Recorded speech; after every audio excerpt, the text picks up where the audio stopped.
Hello বন্ধুরা, আজ আমার রান্নাঘরে এসেছি কাঁচা পোনা মাছ। তাই ভাবলাম আজকে বানানো যাক কাঁচা পোনা মাছ দিয়ে ঝাল। হ্যাঁ, একদম কাঁচা পোনা মাছ।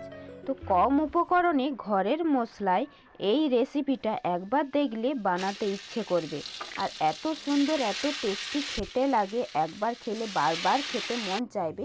তবে এই রেসিপিটা যারা কেউ রাঁধতেও জানে না তারাও চট করে 5 মিনিটে বানিয়ে নিতে পারবে। তাহলে চলো পুরো ভিডিওটা দেখতে থাকো আর আমার সঙ্গে